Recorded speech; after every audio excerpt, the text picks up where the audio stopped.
Hey, welcome back to the channel. It's me, the anime dad, here to bring you another One Piece review discussion about chapter 118. Let me know what you thought about the chapter. And how are you going to let me know? Well, give me a thumbs up.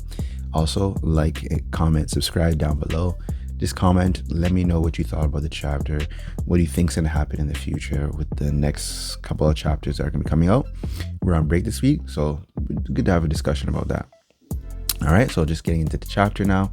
I'm going to go over 4 things that I thought were really good about this chapter, or 4 areas. And we technically stayed in 4 areas, so I'm just going to talk about them and what I liked about them.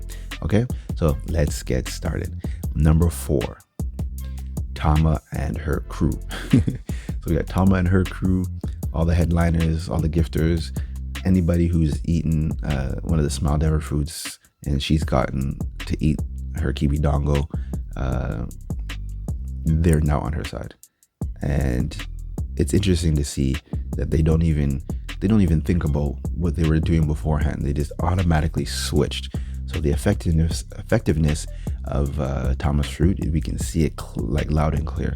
She's pretty much doesn't have to say much now. Everyone's protecting the straw hats, so that's good to see.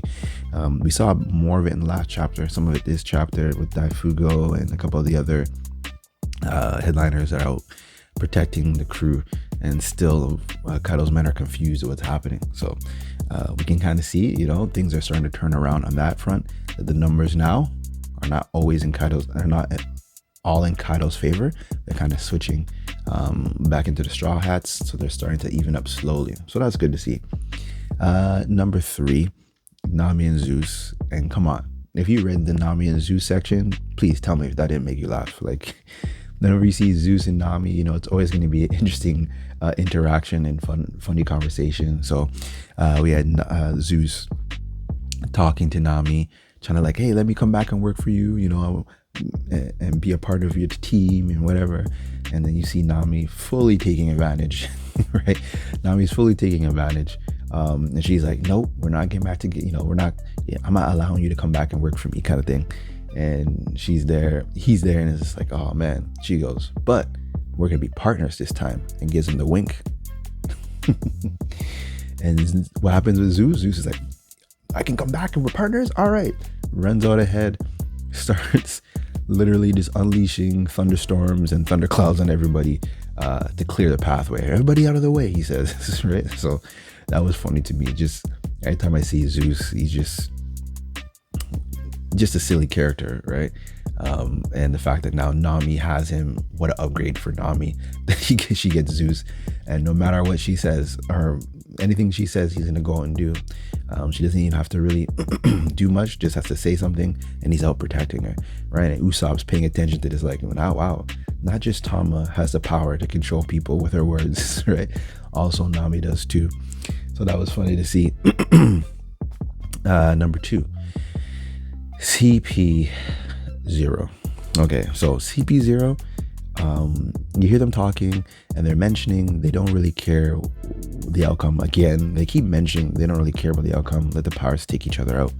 But they're noticing that now all of a sudden the other group is starting to even out in terms of numbers, right? Something's happening. So they're paying attention to it, but then at the same time saying they don't care. One of their objectives are to make sure a certain person is dead, because of the information that they know.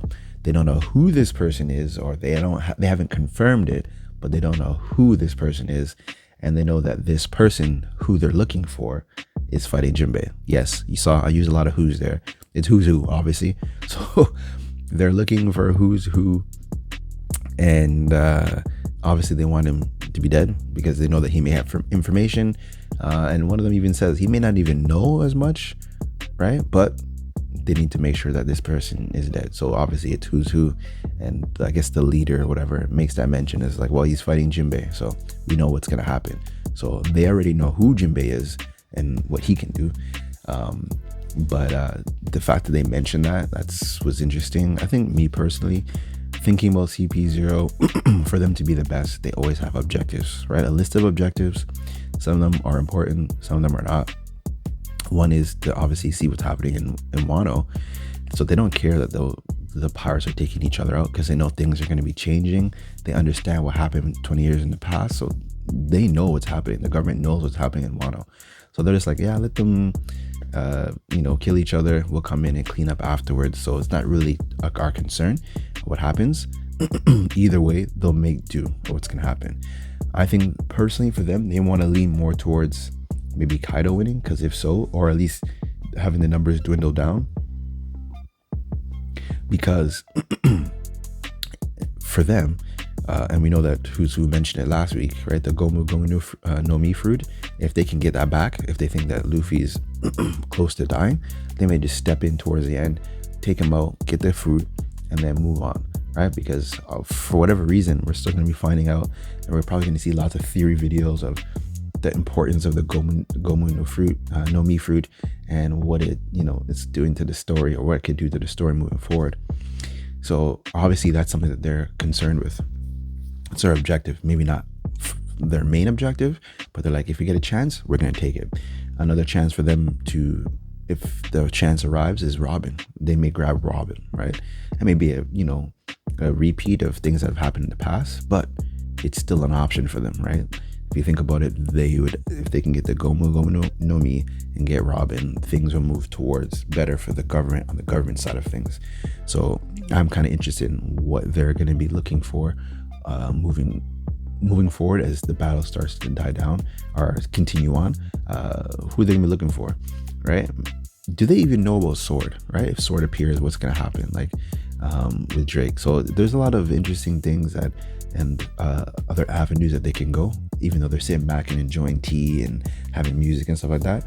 It's gonna be interesting to see what happens when they do move forward, right? So let's just move into number one, right? The number one thing about this chapter, obviously, is Jinbei and Who's Who. The fight between Jinbei and Who's Who was great on two different levels. One, the action, the drawing of the panels was great to see, and then the dialogue going back and forth between, it wasn't really a back and forth really, it's Who's Who trying to get under Jinbei's skin, trying to say all these things to get him upset, being condescending towards him, almost making like racist comments towards him, technically talking about the fishermen a certain way, and even Jinbei's like, hey, you don't talk about us like that anymore.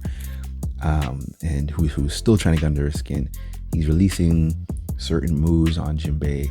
I think it was like the fang pistols or whatever that are going towards him, and you see Jinbei dodging, right? And that's an interesting point to see that Rokoshiki techniques, depending on the level that you are, it can still break through armament hockey.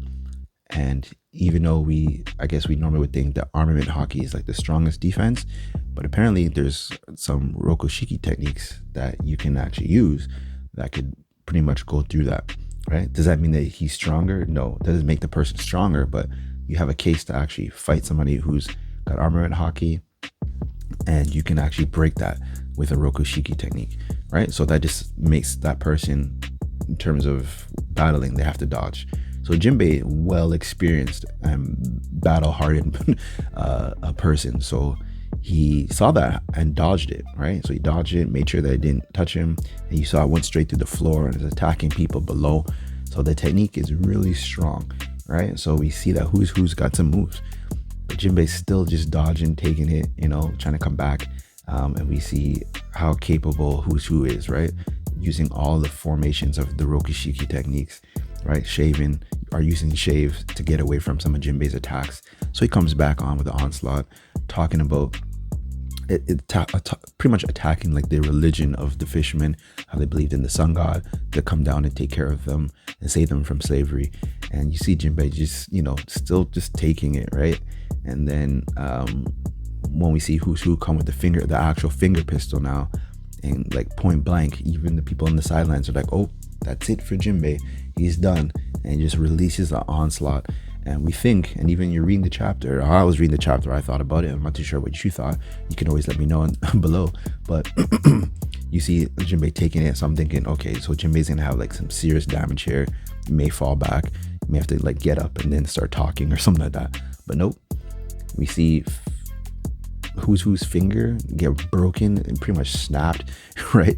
We see how good Jinbei is as a warrior and how valuable he is to the team, really, the Straw Hat team. breaks his finger, grabs him, and he's like, if you're gonna talk all that nonsense, you better come with something.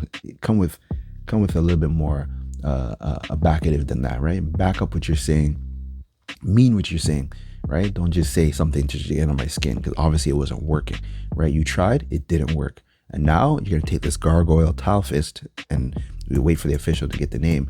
I'm gonna punch you straight in the face, right? So I just punch him straight in his face, and you can see the panel, like the drawing, like the whole circle, like full force punch straight to the face of who's who, and lays him out, right? You see him, well, he looks like he's falling backwards, right? So we see how capable Jinbei is, and Jinbei is really strong. Like I said, I was really excited to see this, and Jinbei is just like, you can talk all that nonsense, it doesn't do anything to me. You gotta come stronger.